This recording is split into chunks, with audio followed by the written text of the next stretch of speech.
la tónica, la dinámica de la sesión, ¿no? Coordinando con Nicolás, y ante algunas inquietudes, dudas que puedan haber, pues vamos a resolver el examen, ¿no? La clase, ya tienen el enlace al video, entonces con calma vean la grabación.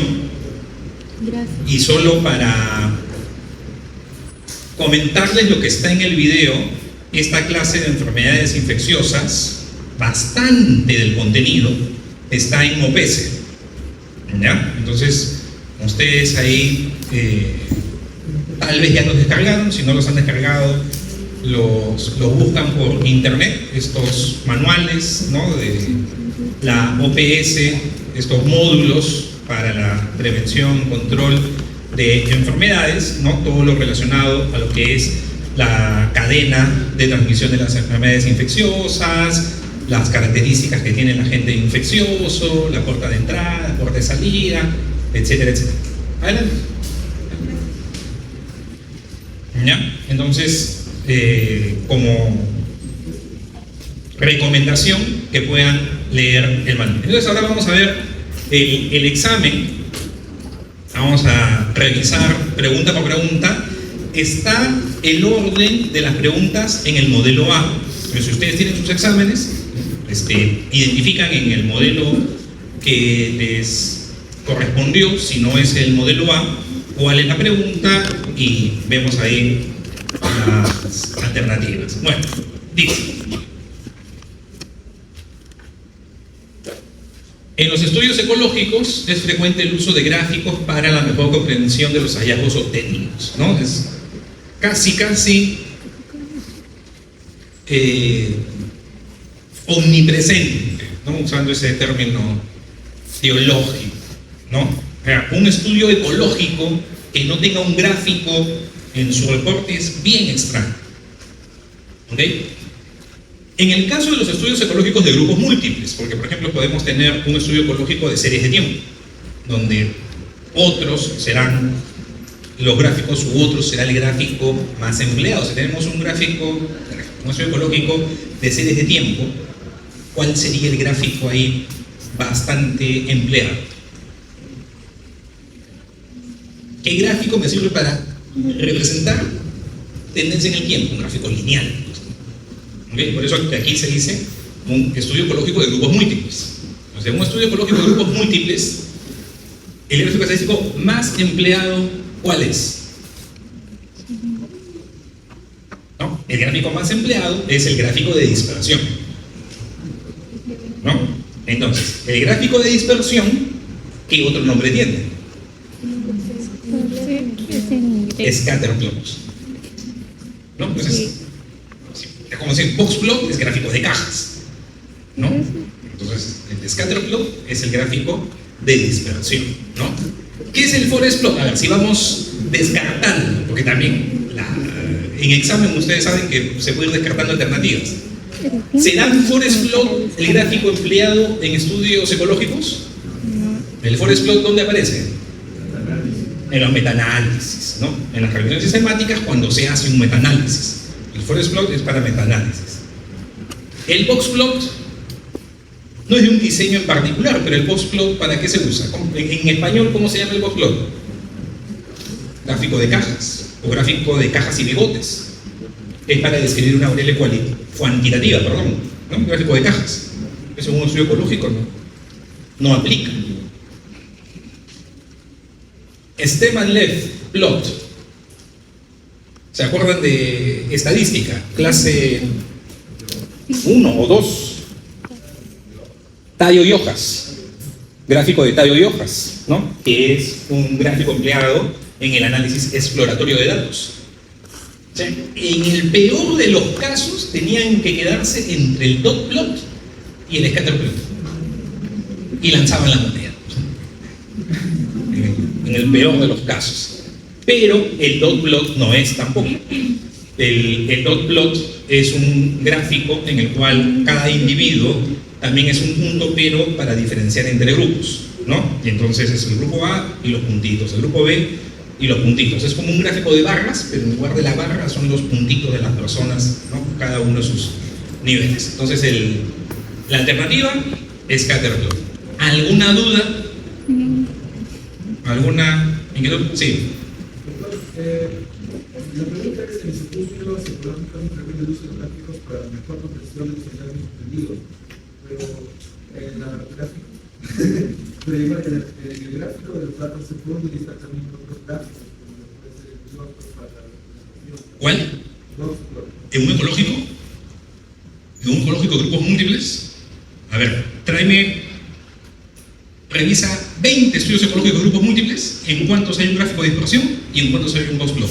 La pregunta es: ¿cuál es el más empleado? Sácame los 20 últimos ecológicos publicados en PubMed de grupos múltiples y qué gráficos han empleado. Si hay más box plot que forest plot, cambio la alternativa. Yo particularmente en estudios ecológicos no he visto representado gráfico de cajas. No he visto, particularmente. Yo digo que no exista. Pero de lo poco que he leído, no he visto. Por eso, pueden hacer el ejercicio. Busquen los últimos 20, 30, 50 estudios ecológicos de grupos múltiples publicados en PubMed, de Scopus, de DC, y qué gráfico es el más empleado. Sí. Anda, trae. No hay problema.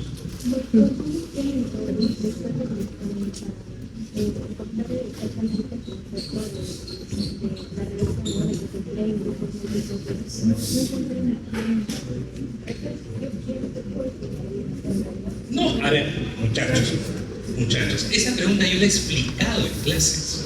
Sí, pero esto es de lo que se ha tratado. Incluso no solamente en la clase, ojo, no solamente en la clase de estudios ecológicos, en la clase de diseño de investigación. El ejemplo de estudio ecológico es un artículo del doctor Achinelli, de Cayetano, sobre problemas pulmonares y creo que es combustión, una variable ambiental, ¿no? Y hay un gráfico de dispersión y comento: este es un estudio ecológico, se usa en el gráfico de dispersión, etcétera, etcétera. O sea, no solamente en la clase de ecológicos, sino en la clase de diseños. Y ahí está ese gráfico de dispersión.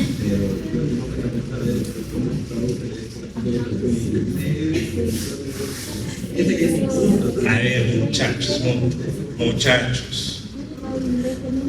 Oye, ¿con quién estás hablando? ¿Con Gordes? Anda, contesta.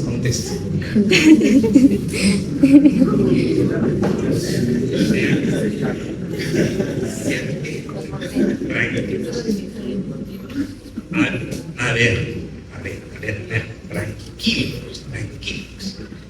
Ustedes vienen con una base. No me digan que estadística lo hice así, estadística lo hice asá, etcétera, etcétera. O sea, ustedes están leyendo, y están leyendo, se espera, lo suficiente. No estoy diciendo que lean un montón, estoy diciendo que lean lo suficiente. ¿Ok? En 5 años o 4 años de carrera, ¿no han leído artículos en inglés? Nunca han visto el término scatterplot alguna vez en un artículo. Si me dicen que no, ahí sí es que están leyendo poco. Porque que en 4 años, no, porque estamos en el 5.º año de la carrera, que en 4 años, 8 semestres, no hayan leído un artículo en inglés que tenga el término scatterplot, ya me preocupa. Porque se han tenido que leer artículos para fisiología, para bioquímica, en ciencias básicas, gráficos de dispersión se usan un montón. ¿Ok?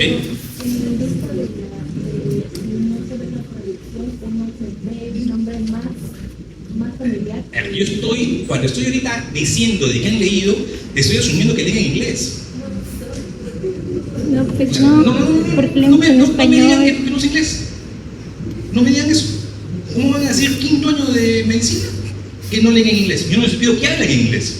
Ni siquiera les pido que escriban en inglés. No les pido que sean Shakespeare. o tienen que leer. ¿Cómo estudian? Pero es un examen. ¿Cómo leen up to date? Qué bueno, en estadística. Claro, se tienen que leer en el idioma original. En español se traduce, es que es automático.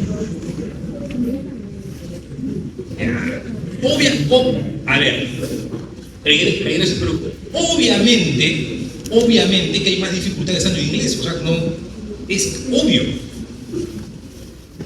Lo tienen que saber. O sea, ¿qué nivel les tengo que poner a ustedes?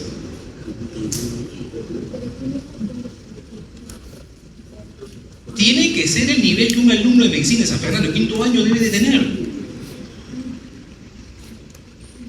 O sea, y de verdad, si en este momento ustedes me dicen que en 4 años de carrera nunca han leído el término scatterplot, entonces han leído poquísimo de investigación.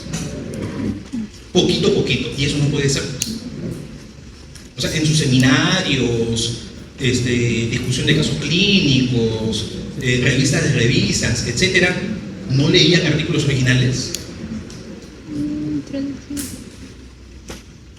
Me imagino que por lo menos ustedes están suscritos a que semanalmente les llegue a su correo o por otro medio el índice de New England. Por lo menos. Yo no tengo nada que ver con clínica y todas las semanas recibo Lancet, New England y JAMA. Para al menos enterarme de qué van las cosas. Les mentiría si digo que leo los artículos. Pero al menos para saber por dónde andan las cosas.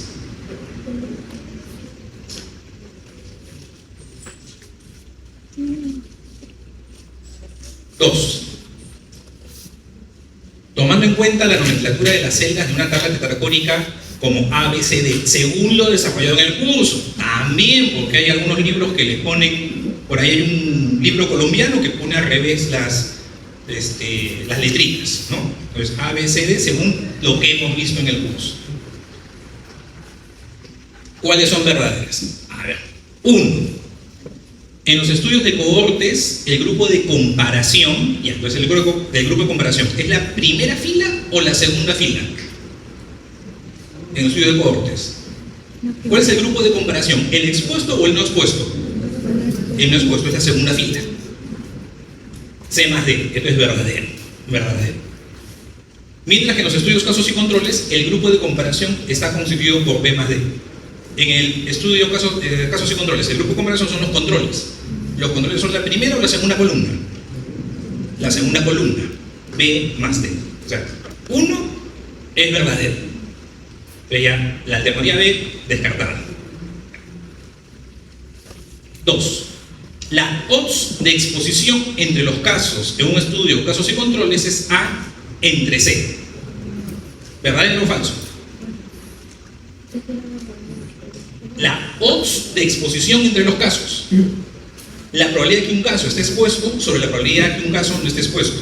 A entre A más C sobre C sobre A más C. A más C, esto es verdadero. Esto es verdadero. Está, a ver, clase de riesgo relativo y razón de odds. Ya, en la fórmula de OR, ¿qué es lo que ve en el numerador?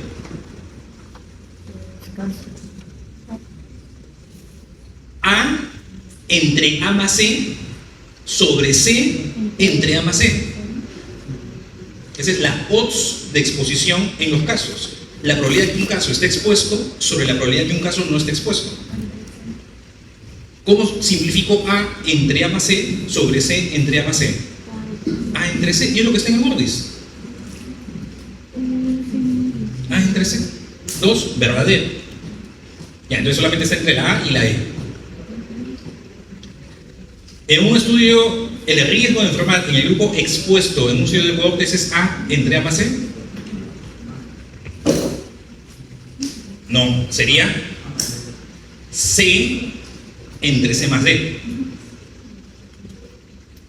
¿No? El riesgo de enfermedad en el... Perdón, había dicho en una cuestión, luego sería A entre A más B. Aquí esta es la letra, está mal. En lugar de C es B. Entonces, solo 1 y 2. Disculpe, es A entre A más B. Pensé que decía no expuesto, es en el grupo expuesto. A entre A más B. Entonces, la correcta, solo 1 y 2. Ya. De esta pregunta, ¿alguna duda? ¿Alguna duda? ¿Ninguna? Seguimos.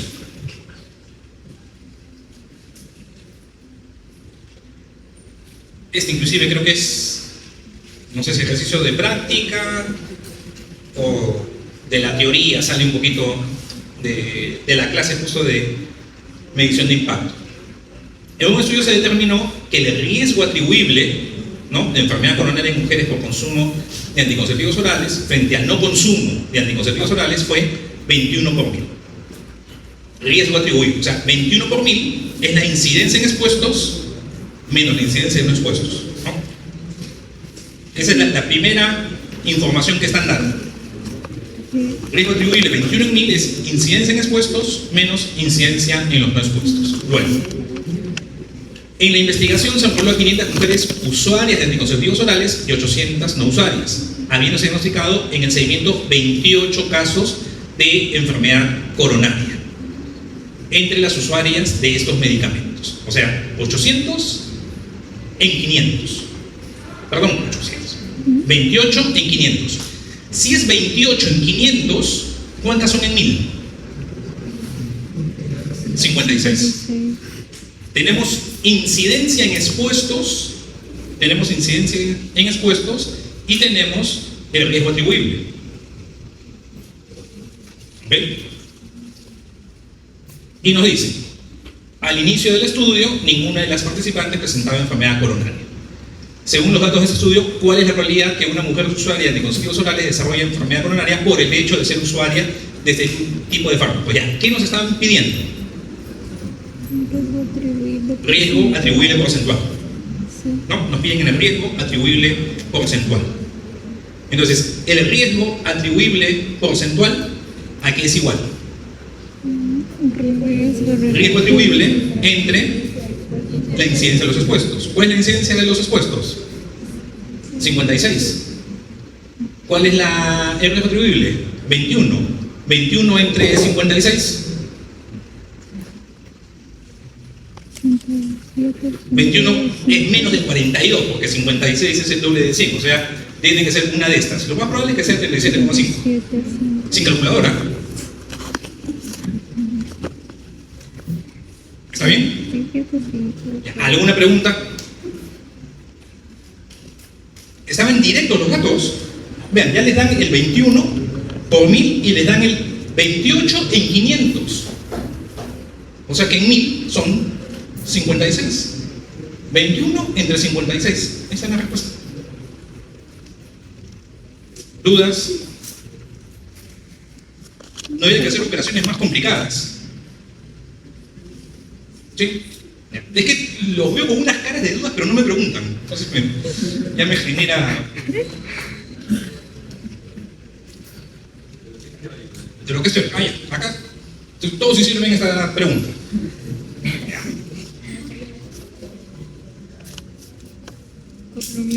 Respecto al modelo de historia natural de la enfermedad propuesto por Lebel y Clark, señale cuáles las siguientes afirmaciones son correctas. El horizonte clínico hace referencia al periodo prepatogénico al patogénico. Falso. Es del subclínico al clínico, del asintomático a la clínica manifiesta. Entonces, esta ya es falsa. Entonces ya estas dos se eliminan. En la descripción original del modelo, hace referencia al curso que sigue la enfermedad sin intervención médica alguna. ¿Verdadero o falso? Verdadero. La historia natural de la enfermedad, ¿no?, en lo postulado por Lebel y Clark inicialmente, es la progresión sin ningún tipo de tratamiento. Y por eso se diferencia del concepto curso clínico, ¿no? Y se usa el término curso clínico para estas intervenciones. Entonces, la 1 es falsa y la 2 es verdadera. Puede ser A o D. La característica principal del periodo prepatogénico es la interacción preliminar entre el agente potencial, el huésped y factores ambientales. ¿Verdadero o falso? Verdadero. Están en interacción, ¿no? Están en equilibrio, y cuando se rompe ese equilibrio se produce la enfermedad. Entonces, 2 y 3. ¿Alguna duda?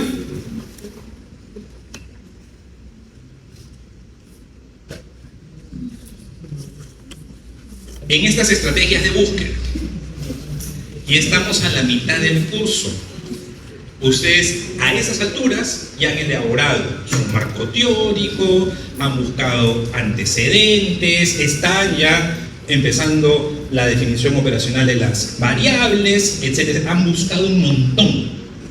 Entonces son expertos en búsqueda. Y el motor de búsqueda principal para un estudiante de medicina es PubMed. O sea, no me van a decir, no, es que yo busco en Embase y no busco en PubMed. No, o sea, todos empiezan con PubMed. Entonces, hay 3 comandos. Este en el cual los términos son libres. Aquí se hace más específica la búsqueda porque ya se está restringiendo a que sean términos mesh, ¿no? Dentro del tesauro. Mesh, ¿qué significa mesh? Pues son unas siglas, ¿no?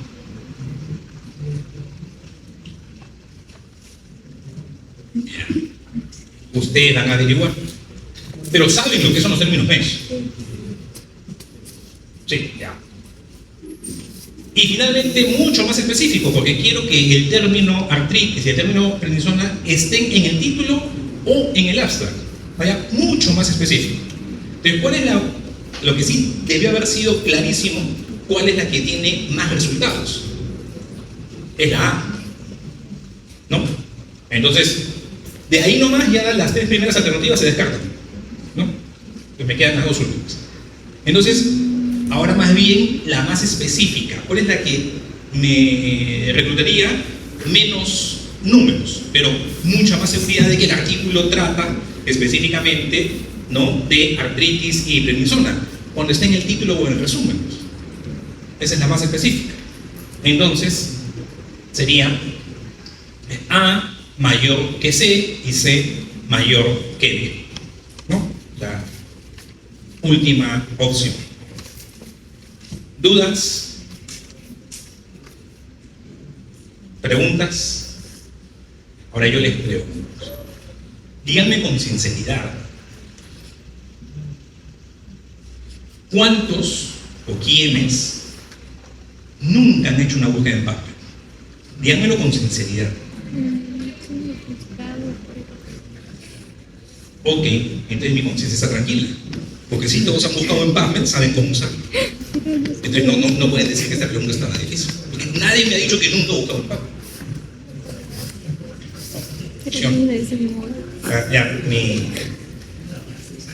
No he preguntado algo que no conocen, algo que no han hecho, algo que es extraño para ustedes. 6. Ya, esta creo que es la que se corrigió, ¿no? Que me enviaron y se ha corregido, ¿no? Respecto al sesgo de memoria, señale cuáles las siguientes afirmaciones son correctas.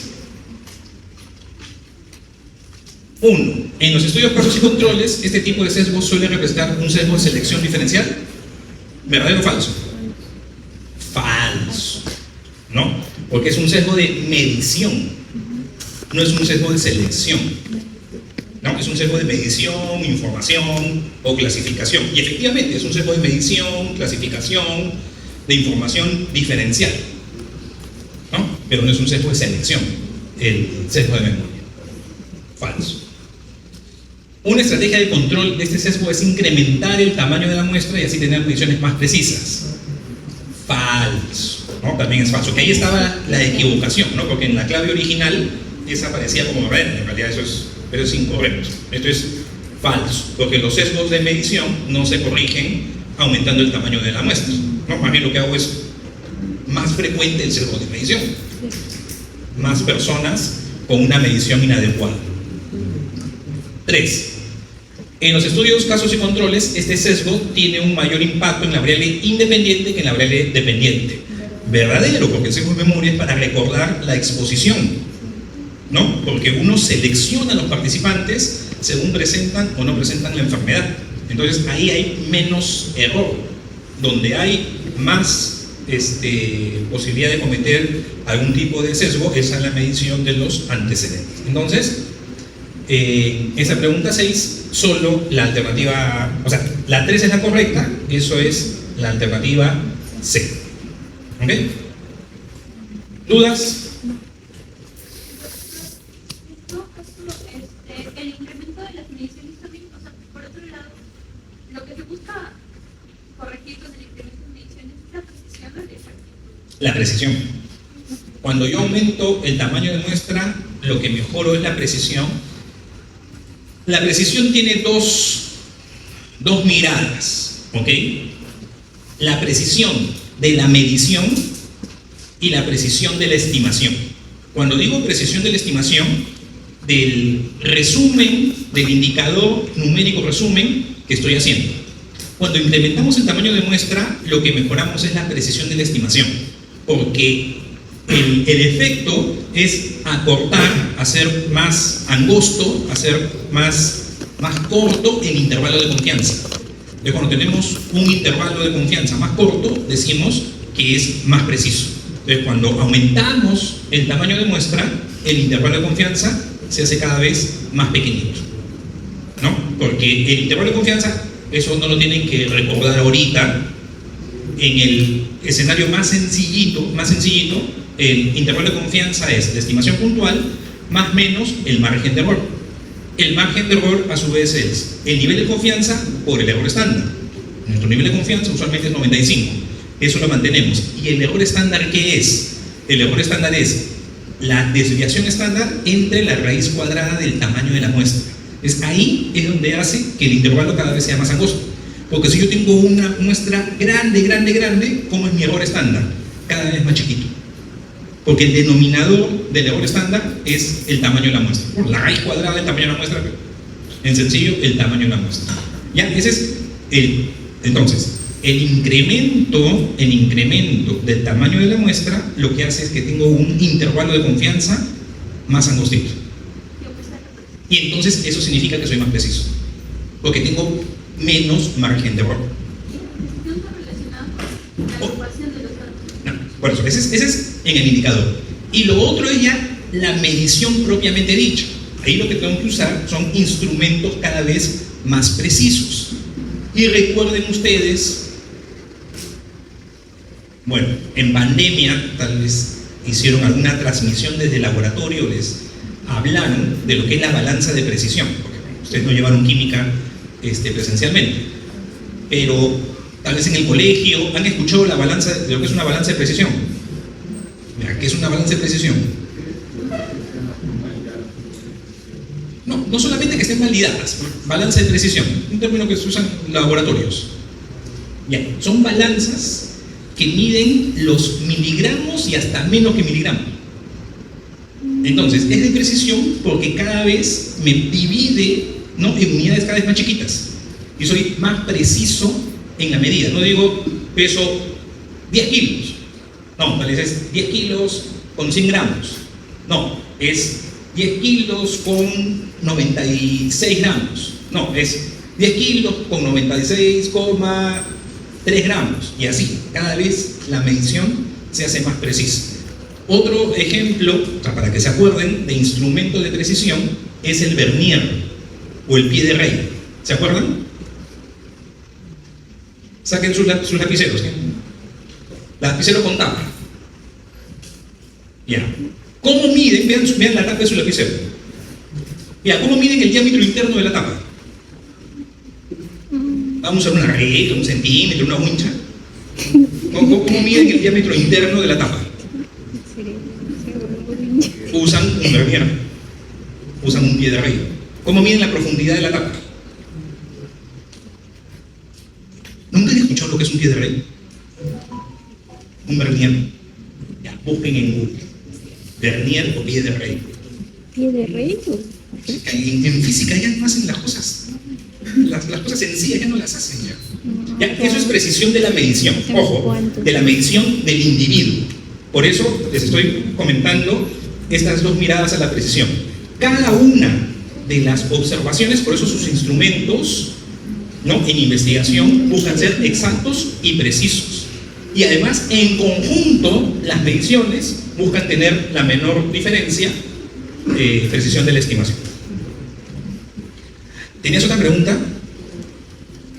Sí, yo tenía entendido que la precisión se relacionaba con lo cerca que están los valores y la exactitud con que sean verdaderos. Ah, exacto. Por eso, ahí está la otra pregunta de la concordancia, que fue en la clase también que les comenté. Yo puedo ser muy preciso, pero no necesariamente exacto, porque estoy descalibrado. O sea, yo puedo tener una balanza de precisión y que me va a medir hasta los miligramos, pero está descalibrada. Entonces me mide unidades pequeñitas, pero está sesgada la balanza. ¿Ya? O sea, precisión no es sinónimo de exactitud. A ver, 7. Se ha determinado que la interacción entre el tabaquismo y la exposición al asbesto presenta un modelo multiplicativo de interacción. Ok, ya sabemos que es multiplicativo. Si es multiplicativo, ¿qué indicador vamos a emplear? Riesgo relativo, ¿no? Multiplicativo, riesgo relativo. Ahora, tenemos la incidencia de cáncer según no expuesto ni a asbesto ni a tabaco, expuesto a asbesto y no al tabaco, no tabaco, expuesto al asbesto, ¿no? Entonces tenemos 5, 20, 10. 5 a 10, 2. 5 a 20, 4. 10 por 4, 40. 20 por 2, 40. O sea, sabemos que el expuesto a ambos tiene una incidencia de 40, ¿no? El dato que falta es 40. ¿Está bien? Ya. Podemos decir entonces que el riesgo relativo de los expuestos a asbesto y fumadores respecto a los no expuestos a asbestos y no fumadores es, ¿cuánto es 40 entre 5? 8. D. ¿Está bien? ¿Alguna duda?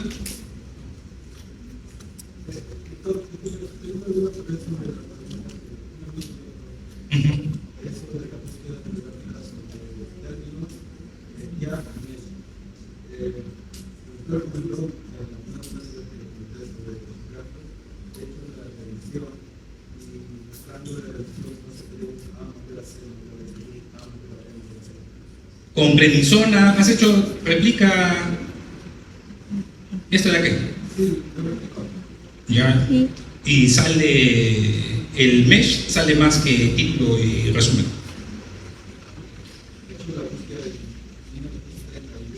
1970, pues, búsqueda en general. No pongas ningún tipo de filtro. Acá no se está poniendo ningún tipo de filtro.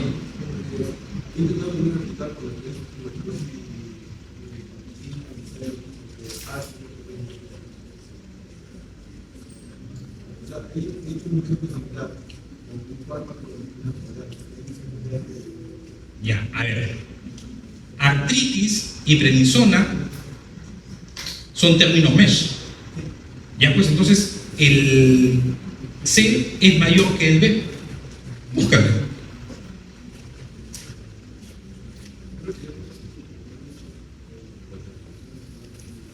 No, anda la búsqueda avanzada. Búsqueda avanzada.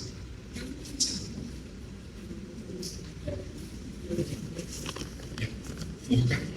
Ahí. Mesh. Con artritis. Añádelo y ponle prednisona.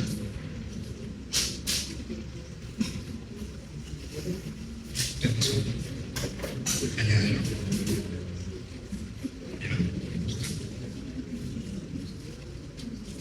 Ya. Ahora anda título y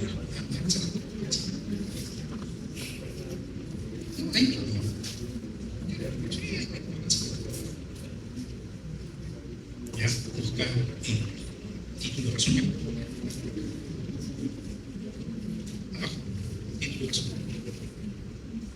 Sinusitis.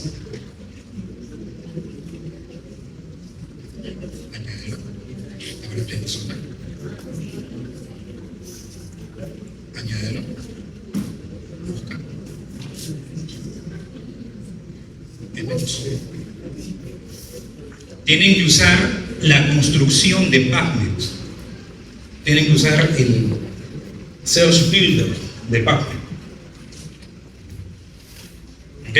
Tienen que leer las guías de búsqueda de PubMed. Ya. Bueno, ¿correcta la respuesta? Muy complementado, con ese conflicto arriba, lo reportamos. ¿Acá hay alguna restricción de fechas? Haz los intentos con el builder y la mayor de veces esto va a ser. Hice la búsqueda antes, pues, antes de ponerlo en el examen. Hice la búsqueda, ¿no? Seguro.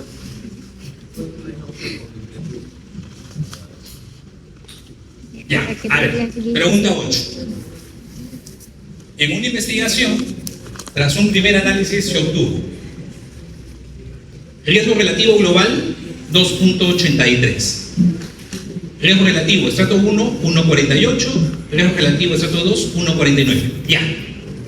En este escenario, ¿a qué suena más? ¿Modificador, confusor o no hay nada? Confusor, ¿no? Por estratos es diferente al global y cuando uno compara estratos versus estratos son bien similares, ¿no? Entonces, esta sería la alternativa, ¿no? La B, ¿no? Constatar que la variable por la cual se ha realizado la estratificación ejerce un efecto confusor, hallar el valor global, ajustado del riesgo relativo y presentarlo en lugar de valor global, ¿no? Ya está. Esa es la alternativa. Sí, esta demoraba en leer, pero si rápidamente veíamos que esto es un efecto confusor y aquí habla de interacción, sinergismo, que es en algunos libros lo que llaman el modelo multiplicativo de interacción, todas estas hablan de interacción. Este es un distractor que en realidad no tiene nada que ver con el curso y bueno, B queda como claro. 9. ¿Qué pasa, muchachos? Un grupo de investigación planteó evaluar la evolución de 10 pacientes pediátricos con diagnóstico de síndrome de Lennox-Gastaut, quienes son atendidos en un hospital donde se viene administrando de manera rutinaria, como parte de su protocolo de manejo, cannabidiol. Y esta es una serie de casos, ¿no? Cambié el enunciado de un examen anterior. En un examen anterior, en el mismo contexto, pero se experimentaba con el cannabis. Acá te dicen que se viene administrando de manera rutinaria como parte de su protocolo de manejo del cannabis. Para los que clavetean, ¿ya ven? Ahí está, para los que solamente banquean, ahí sí, por esto me sacó 20. Esa es una serie de casos. ¿Dónde está el experimento? ¿Cómo que confuso? Dice, de manera rutinaria, parte de su protocolo. Es una serie de casos. Tenemos que leer todo. Los exámenes anteriores es para que estudien, no para que se aprendan las claves. Les voy a cambiar. ¿Ya? Aquí tal vez algunos han perdido un punto. Vieron Lennox-Gastaut, preexperimento. Ni leyeron.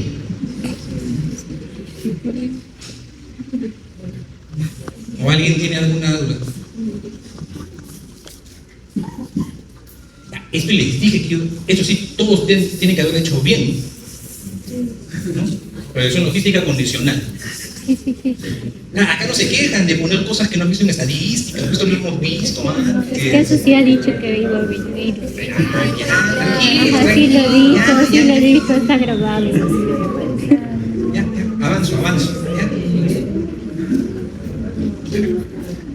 A ver, relaciona los diseños clásicos, o sea, el tradicional, el porte que se llama prospectivo, el caso de control que le dicen retrospectivo, con las situaciones que mejor aplican, la que mejor aplica. Entonces, aquí, más bien la estrategia es ir de derecha a izquierda, ¿no? La clave está de izquierda a derecha, pero para responder la pregunta es mejor ir de derecha a izquierda. Sesgo de memoria, casos y controles. O sea, dos ya está descartado. Neyman, También. casos y controles. 2B está descartado. Menos costoso, casos y controles.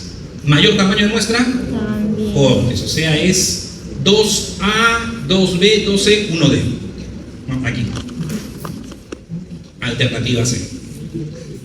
¿Correcto?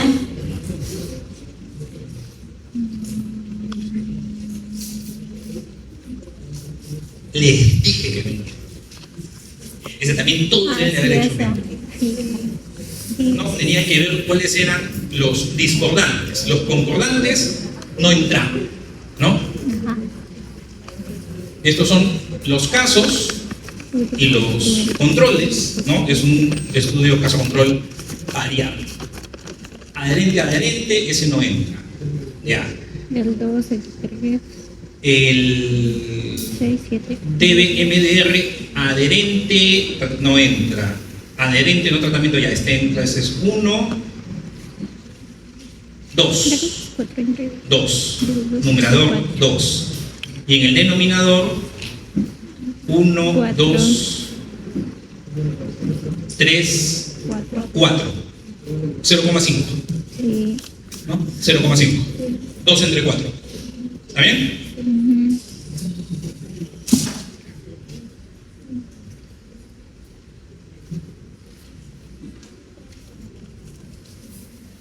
En una investigación se seleccionó un grupo de niños con sobrepeso a quienes se les aplicó por parte de los investigadores un programa de ejercicios recreativos y se instaló en sus celulares una aplicación que les recordaba, alimentarse saludablemente. Tras 6 meses de intervención, 65% redujo el IMC, 37% dejó de estar en un nivel de sobrepeso. Ya, este sí es un preexperimento. Sí. Ahí sí, hay una intervención. Preexperimento, un solo grupo.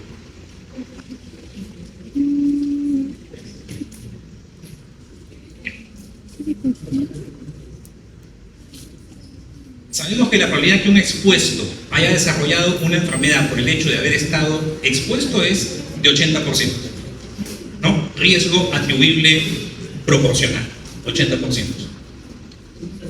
Además, se tiene que el riesgo de enfermar en un no expuesto es 5. Si este es 80%, ¿cuánto vale el riesgo relativo?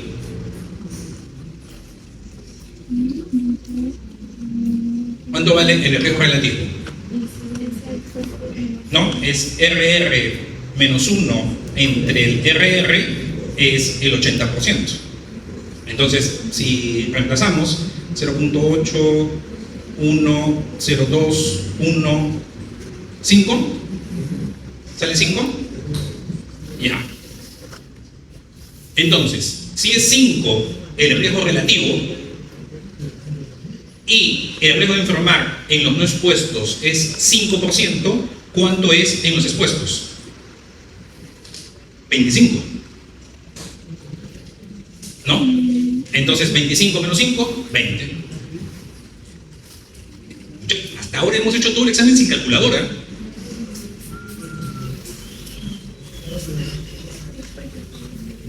De nuevo. ¿Qué nos dan acá? Riesgo atribuible porcentual. 80%, 0.8, proyectense 0.8 es igual RR menos 1 sobre RR. Ya, entonces 0.8 RR es igual a RR menos 1. El 1 pasa a este lado, el 0.8 pasa al otro lado restando. Entonces 1 es igual a 0.2 RR. Si 1 abstráiganse, si 1 es igual a 0.2 RR, ¿cuánto vale el RR? 5 por 0.2 es 1. Si ya tengo el 5 de riesgo relativo y los no expuestos la incidencia es 5, ¿cuánto vale la incidencia en los expuestos? 25. ¿Y 25 menos 5? 20.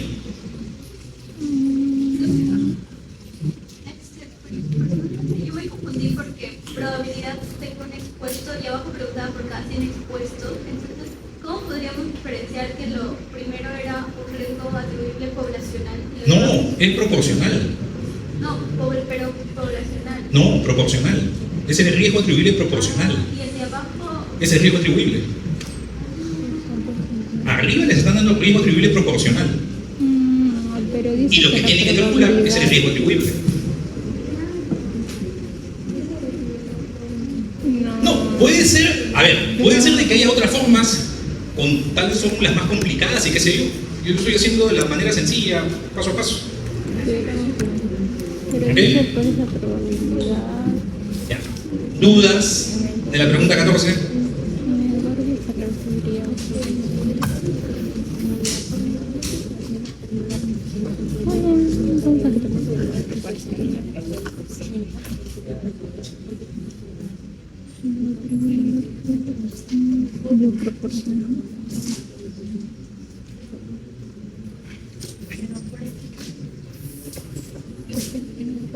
A ver, ya, silencio, silencio. Usted desea establecer la exactitud.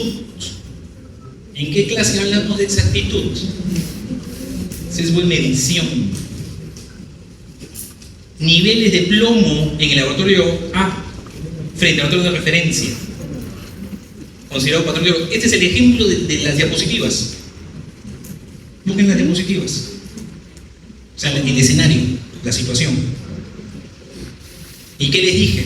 Para ver exactitud, para ver la concordancia, ¿cuál es el análisis que se emplea? Coeficiente de correlación intraclase. Intraclase no dice.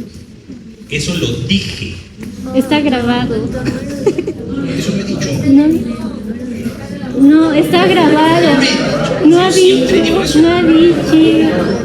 Está grabado en YouTube, doctor. Yo siempre digo eso. No puede negarse.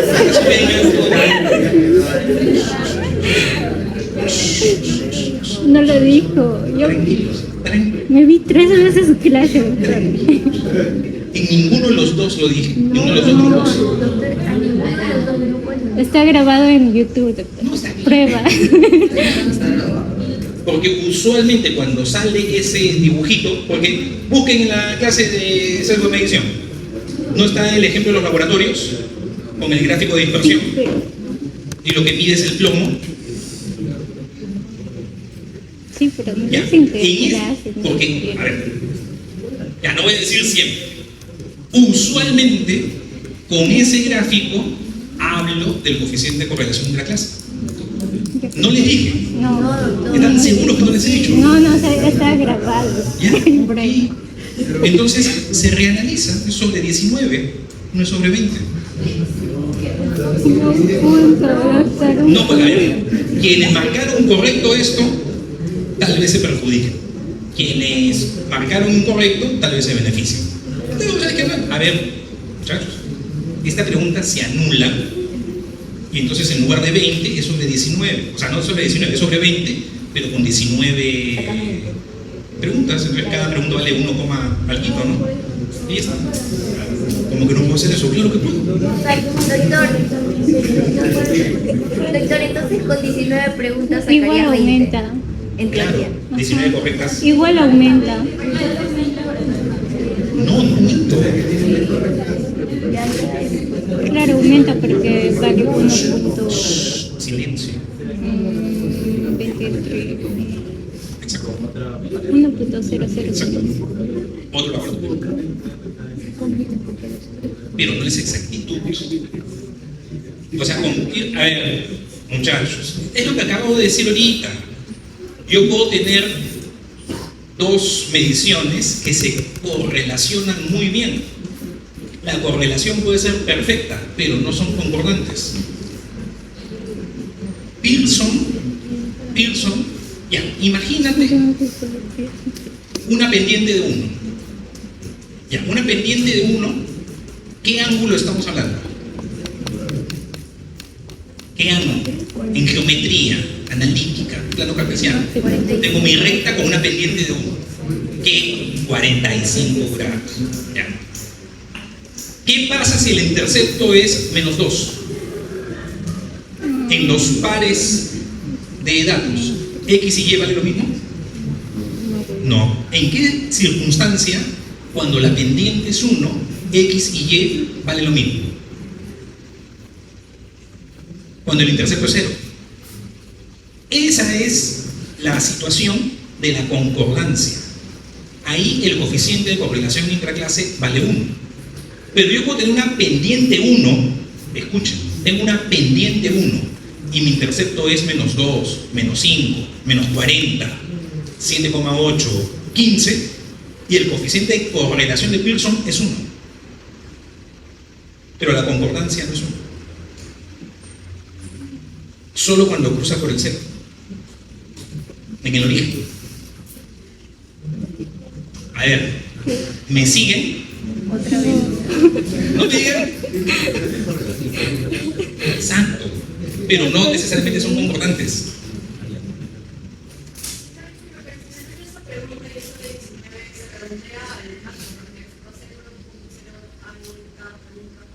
No, a ver, vamos por partes.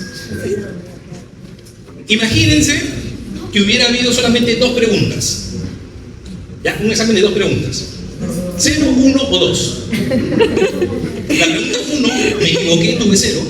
Y en la pregunta 2 la hice bien y tuve 1. Entonces dice, se anula la pregunta 2. Inicialmente mi nota era 1. Ahora, ¿cuál es mi nota? 0. 0. Por eso, los que marcaron correctamente esa pregunta disminuyen un poquito su nota. Los que marcaron incorrectamente les sube un poquito. O sea, captan, ¿no? Lo mejor es que lo diga. Bien. Sí, muchachos.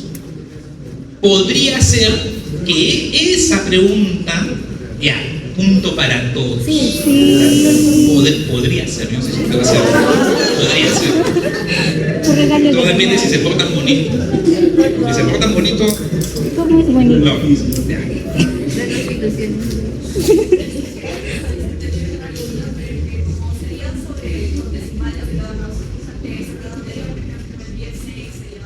No, queda la nota decimal. Eso es de 19. Sus notas van a ser 13,42, lo que salga. Pero mejor déjate bailar. Pero eso lo hace el Excel, eso no hay problema. No van a perder nada de nota. Pero si el error Ya, fue de usted, no de tranquilo. nosotros. Ya.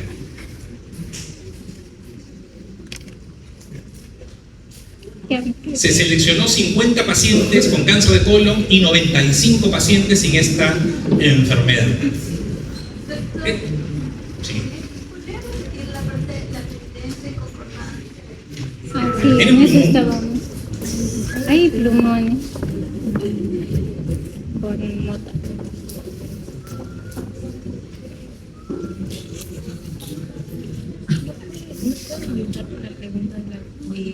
Muchachos, en el examen de admisión ustedes hacían así con los ojos cerrados todo razonamiento matemático. Ah, pero no Es se una preocupe, máquina. es que mira. Por eso mejor que se mantenga. Yo soy la única que está defendiendo y necesito. A ver, Por eso, mejor que se mantenga tranquilos. porque les baja a todos. Cuando hablamos de concordancia, ¿no? Si esto es X y esto es Y, hablamos de concordancia cuando mis pares es el mismo valor. Si yo acá tengo 8 y acá tengo 8, si acá tengo 7, acá tengo 7, acá tengo menos 5, acá tengo menos 5. Ya, este escenario de los concordantes, tengo que el intercepto es 0. Mi pendiente es 1.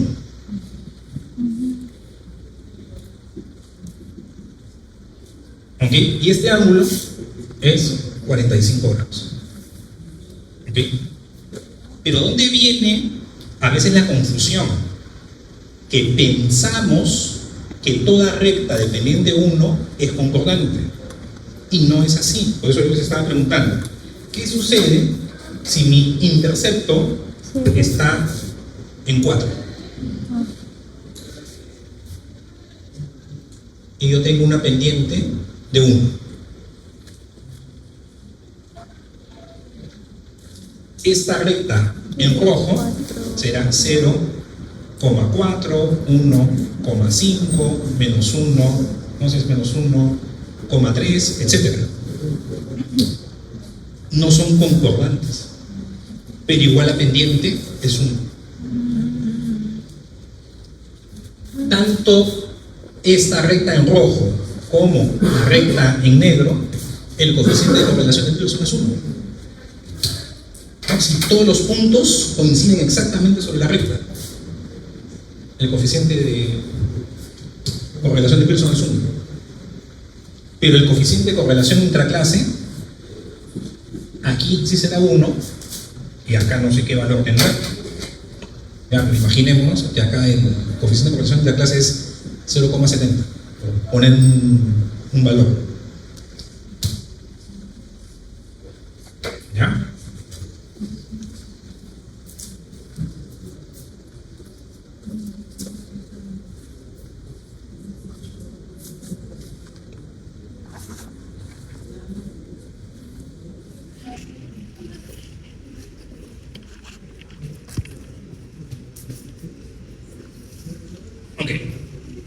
Entonces, aquí,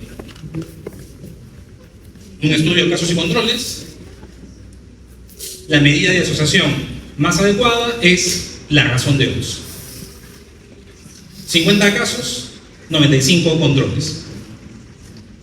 En cáncer de colon, 28 presentan el antecedente del consumo de fibra. O sea, quienes no consumían fibra eran 22, ¿no? 28 y 22. 74 en los pacientes sin cáncer de colon. 74 arriba, 95 menos 74, 21, ¿no? Entonces, sería la razón de Oz. 28 por 21 entre 74 por 22. Ya, eso sí, no me pidan hacerlo mentalmente. Se puede intentar, pero ya no. Ya me puedo confundir. Y bueno, con la calculadora obtenían ahí el resultado. ¿Cuánto salía?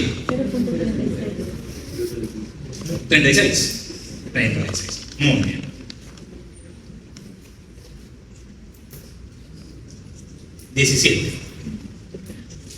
Ajá. ¿Cuántos casos de POC en la población pueden atribuirse al tabaquismo por cada 100 habitantes? ¿No? Entonces, ese es el... ¿Qué están pidiendo?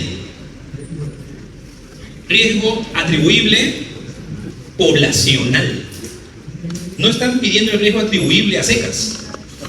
Es el riesgo atribuible poblacional, porque dice, ¿cuántos casos de POC en la población pueden atribuirse al tabaquismo? No dice cuántos casos de POC en los fumadores puede atribuirse al tabaquismo, ¿no? Entonces es el riesgo atribuible poblacional. El riesgo atribuible poblacional es la incidencia en los expuestos menos la incidencia en la población.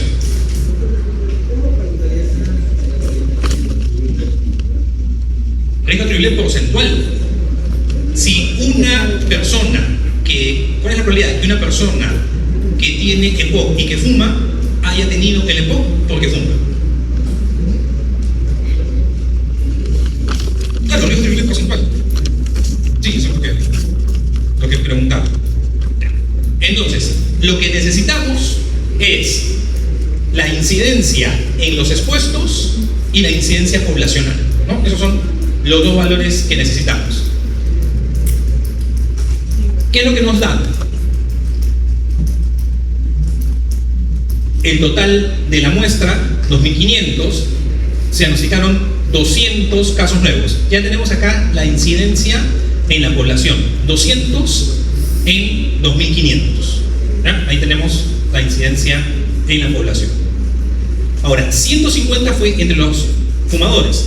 Por otro lado, la prevalencia del tabaquismo al inicio del estudio fue 40%. ¿Cuánto es el 40% de 2.500? 1.000.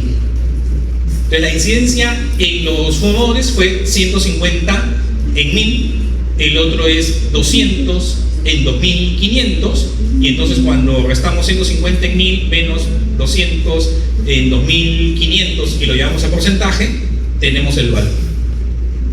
¿Cuánto saldría? A ver. 200 en 2.500 es 20 en 250, ¿no? En porcentaje, ¿no? ¿Cuánto sería? 8%, ¿ya? En la población. En los no fumadores, ¿cuánto es? 15 en 1.000.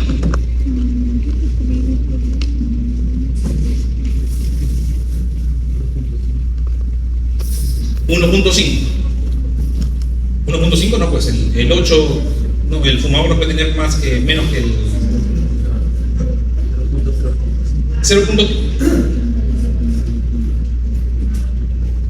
O sea, 15%.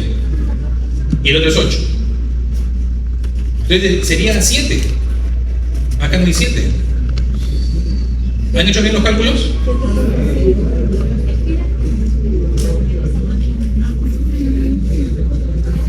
A ver, ¿cuánto sale de incidencia en la población? A ver, ¿cuánto es 200 en 2.500? 8%. Ya. ¿Cuánto es en los fumadores? Es 15. 15 menos 8, 7. Uy, no hay clave. No, a ver, si me están... Vamos a hacerlo en la pizarra, porque me están dictando... Ya. Ah, qué punto para todos.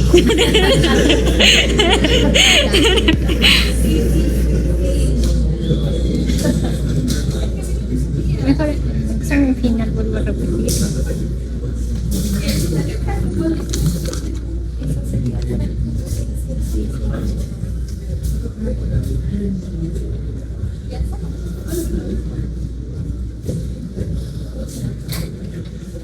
Vamos a hacer nuestra tabla. A ver, atiendan, muchachos, atiendan.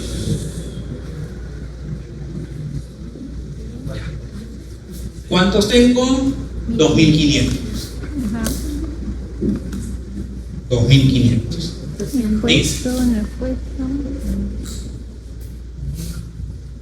No he puesto. 200 casos nuevos se diagnosticaron. 200. 150 entre los fumadores. Sí. Entonces, los no expuestos, no, es que ya me di cuenta, hemos estado haciendo mal la fórmula. ¿Cuántos fuman? 40%. ¿Cuánto es el 40% de 2.500? 1.000. Pues aquí es 1.500. Ok, ahora, el riesgo atribuible poblacional es la incidencia en la población menos la incidencia en los no expuestos. Estábamos haciendo mala fórmula, estábamos diciendo otra cosa. Es la población menos los no expuestos. Ahora sí, ¿cuál es la incidencia en la población? 200 en 2.500. Entonces aquí la incidencia en la población, ¿cuánto es? 8%. Ok. La incidencia en los no expuestos, ¿cuánto es 50 en 1.500? Es 5 en 150. ¿Cuánto es 5 en 150? 3,3. No, calcúlenlo pues para no tener errores. 3,3. 3,3. Sí. ¿En porcentaje? 3,3. Ya, entonces, ¿cuánto sería 8 menos 3,3? 4,7. Ah, la clave es la... Sí, si hay clave, pues. Ya quería un punto para todos. No, me había confundido y había expresado mal la fórmula de riesgo atribuible poblacional. Es población menos no expuestos, ¿no?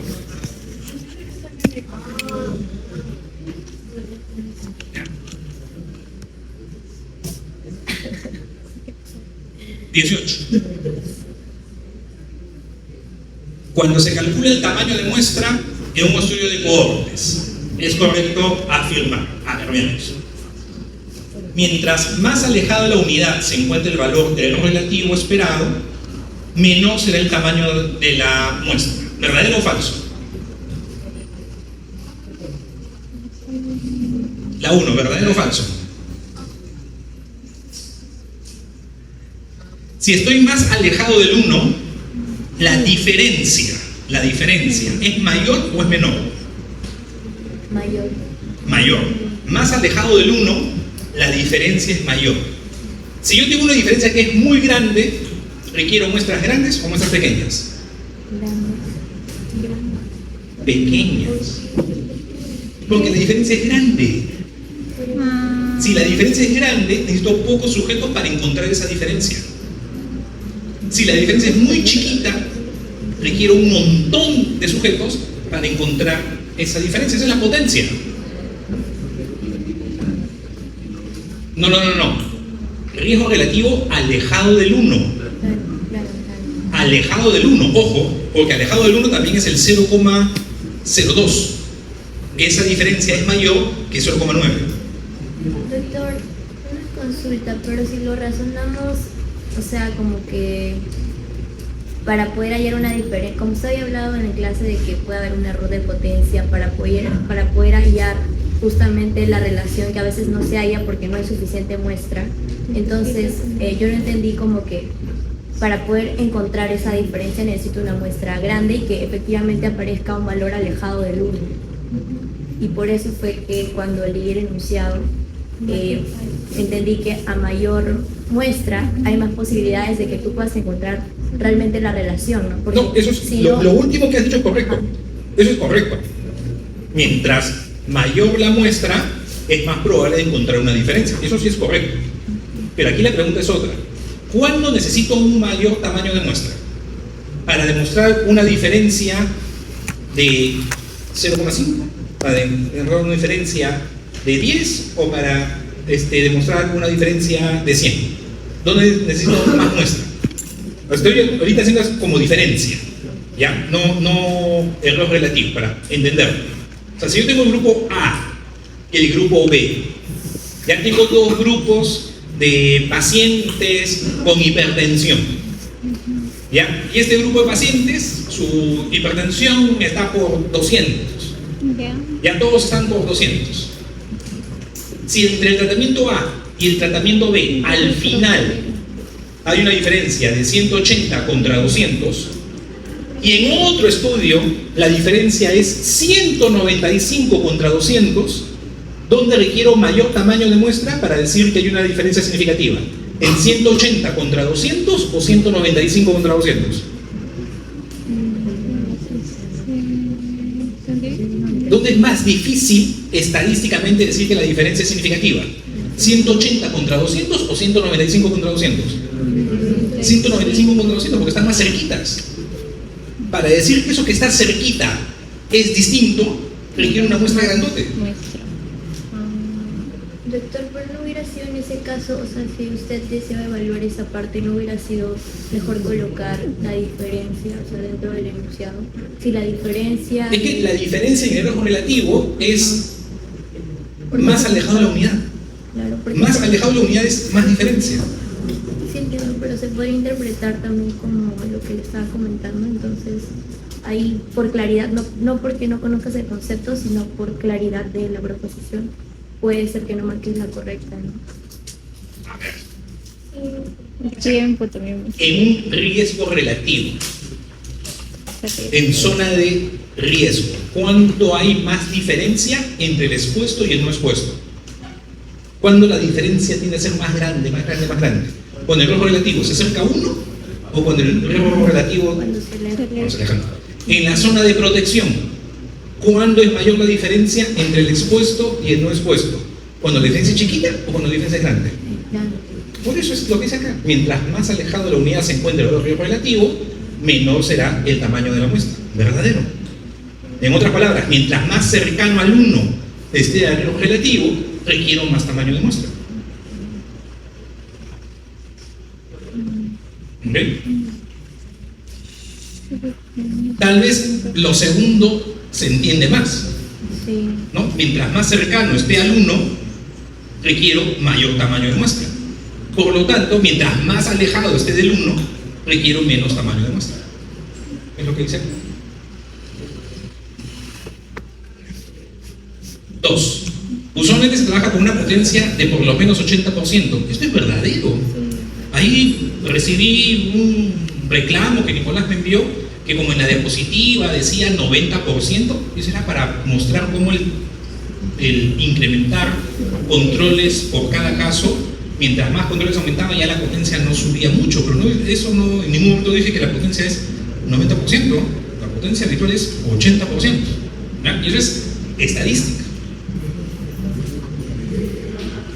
Usualmente se trabaja con un error tipo 1 alfa en 95%, falso.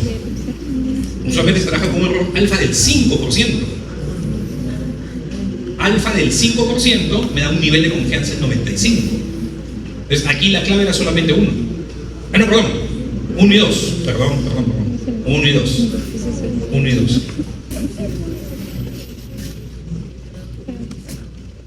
Ok.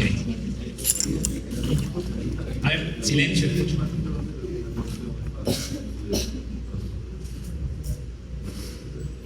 Sí, a ver, 80% es la potencia en general mínimo con la que se trabaja en cualquier estudio.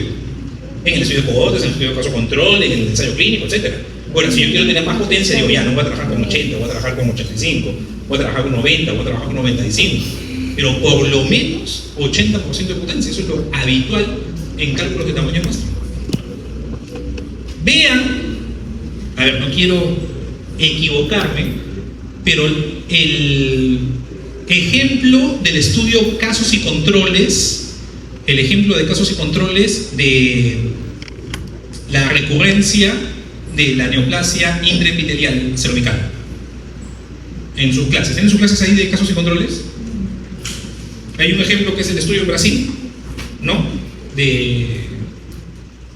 No, perdón, ese no es casos y controles, ese es cohortes, ¿no? Que se hace el seguimiento a las señoras. ¿Tienen ahí sus diapositivas? Es el de cohortes. Ahí está, sigue. Ya. Ya, siguiente. Ahí está. Potencia de 80. En el ejemplo, ahí está, potencia de 80%, que es usual. Por eso. Para cohorte, para casos controles, para ensayo clínico, para todo. Lo usual es trabajar por lo menos una potencia de 80. Ya no sé qué. Usted desea realizar una revisión sistemática. Esta pregunta es de práctica, de gabinete, ¿no? De sus proyectos de investigación.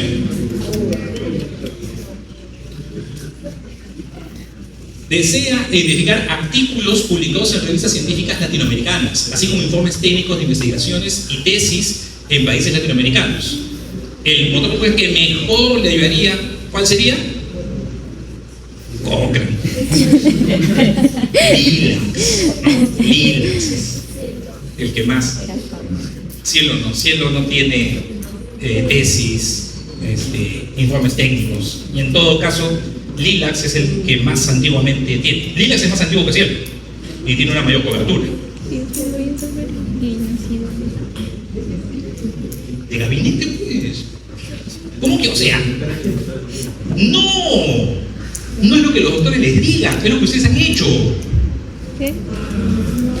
No es lo que sus profesores les van a decir. ¿Por qué no se Ustedes no me hagan molestar. Están 4 años en universidad. O sea, 4 años en universidad. Y que estén en una facultad de medicina.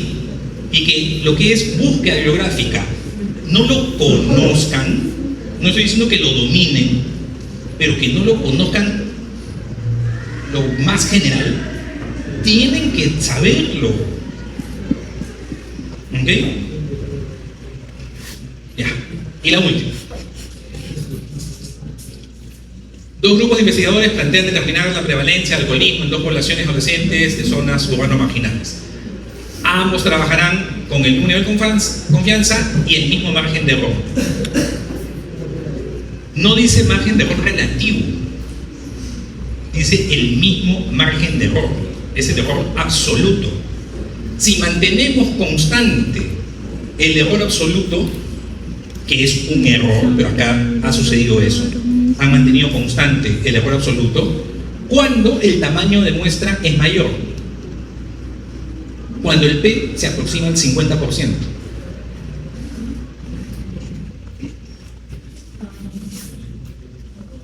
El P de proporción, este no es el P valor de significancia, la P de la prevalencia. Solo dice margen de error, ¿no? Cuando el tamaño de muestra, si mantenemos constante, no movemos, está ahí en piedra, el error de muestreo, el margen de error fijo, cuando el tamaño de muestra es el mayor, cuando P por Q es 0,5 por 0,5, cuando P vale 50%.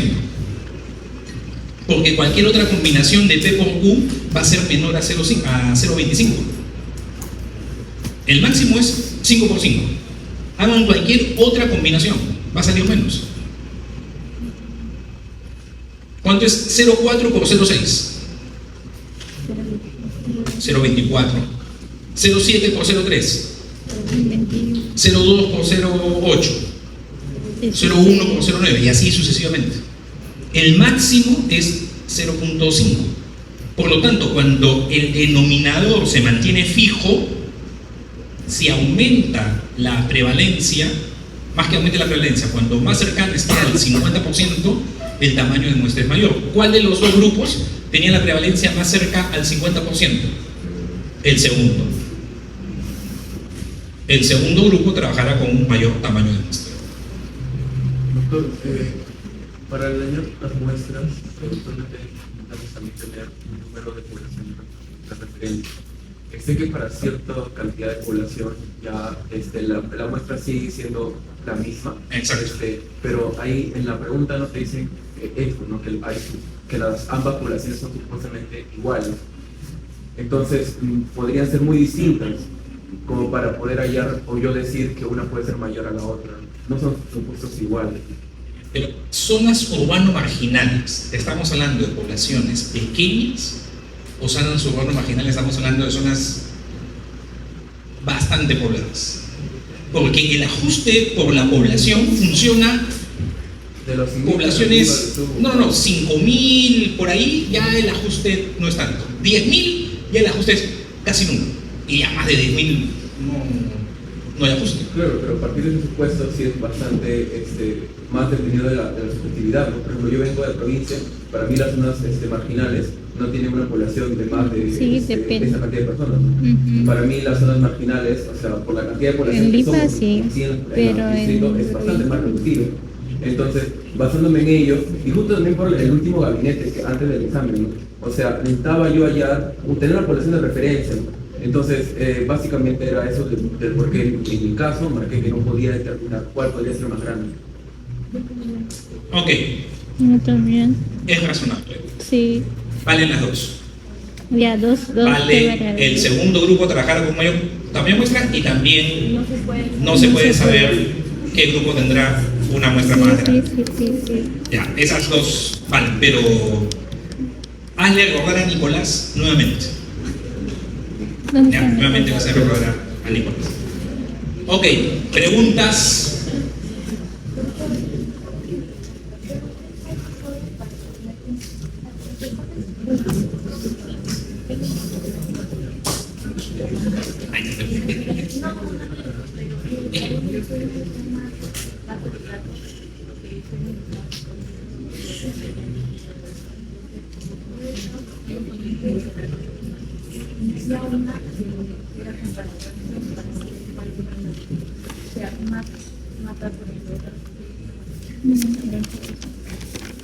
A ver, muchachos, ¿no? ¿Alguna duda, preguntas, quejas? ¿Sí? ¿Quejas?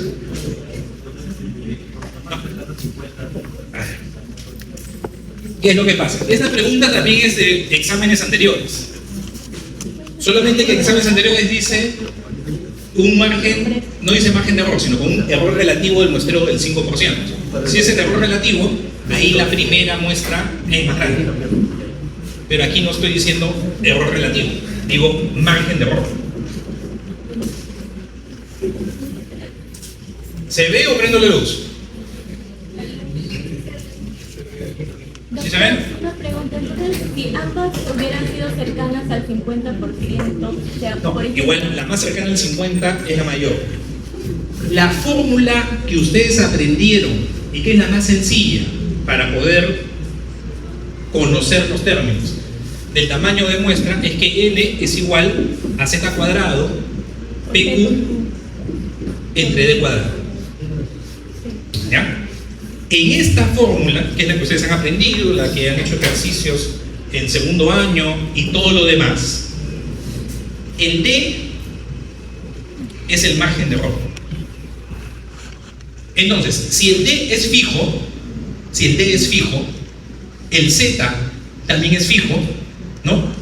Porque se va a trabajar con el 95% de confianza, que es lo único que cambia entre la primera y la segunda estimación. Cambia el P. El primero es 20 y 80, o sea, 0,2 y 0,8.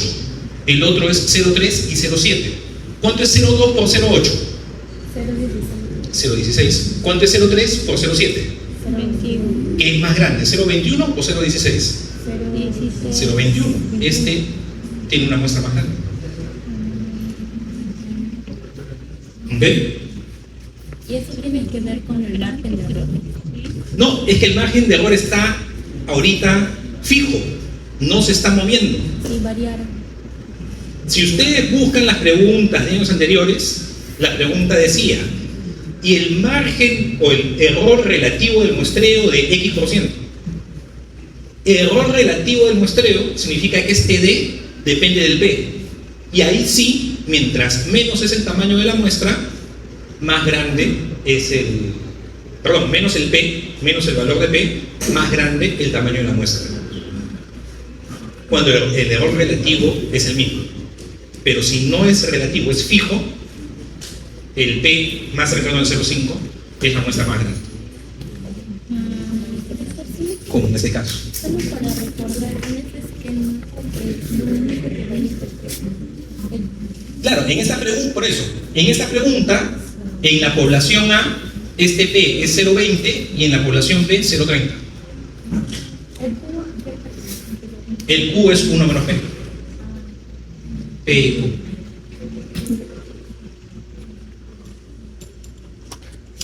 ¿Cuál es la duda? Ya. Esta es clase de muestreo, de estadística. ¿Okay? Esta es la fórmula más sencilla. P es la prevalencia esperada y Q es 1 menos P. Si yo espero una prevalencia del 20%, ¿cuánto es Q? 80%. Ya, ahorita estamos haciendo 20%, 80%, pero en la fórmula entra 0,20, 0,30, 0,48. Ahorita no nos distraemos con el Z ni con el D, porque estos van a ser constantes. En ambos grupos trabajan con lo mismo. ¿Ok? Porque dice el margen de error es D. ¿Ya? El nombre que tiene D es margen de error. Ahora, cuando uno dice el error relativo del muestreo es tanto, yo tengo que hallar el valor de D aplicando ese error relativo del muestreo al P. ¿Ya? Pero no es esta pregunta. Entonces me olvido de esto, solamente me quedo con P y Q para efectos de saber quién tiene el mayor tamaño de muestra. Entonces, ¿cuál es mayor? ¿0,2 por 0,8 o es mayor 0,3 por 0,7? ¿Qué es mayor? ¿0,2 por 0,8 que es 0,16 o 0,3 por 0,7 que es 0,21? 0,21. ¿Ya? Ahora, La clave que también se va a considerar es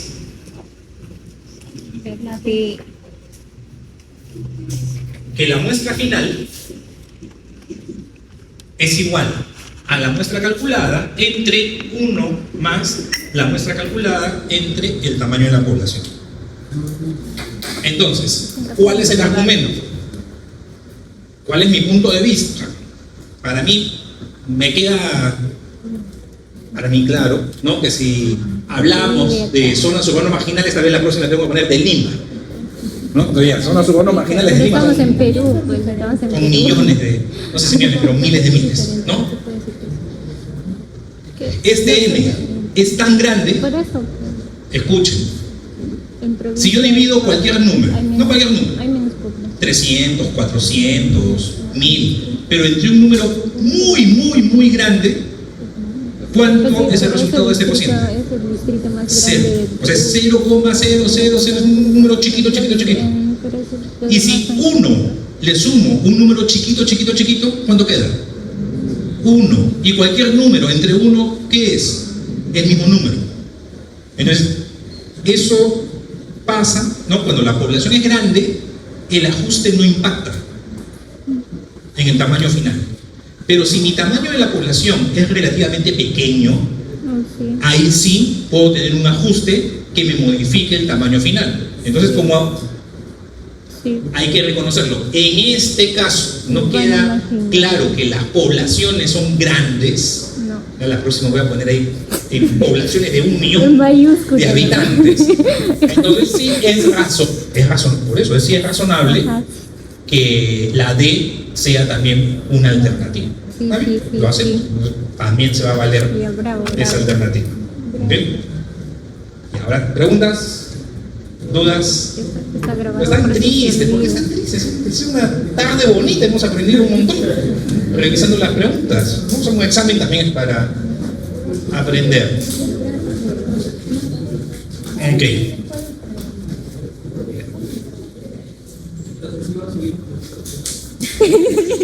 No sé, no. En A ver, conclusión. Fátima, no voy a subir un punto. No. Acá, lo que marcaron de él, también vale. Vamos a ver cómo se porta el siguiente grupo. Si todos se portan bonito, como Ya, sí, así vale. caballeritos, como deben de ser, ya no como pirañas, ya puede ser que suba el punto. Ah, ya. Ya, ok, puede ir avanzando. Ya nos vemos el jueves. ¿Hay fotos o archivar? Porque para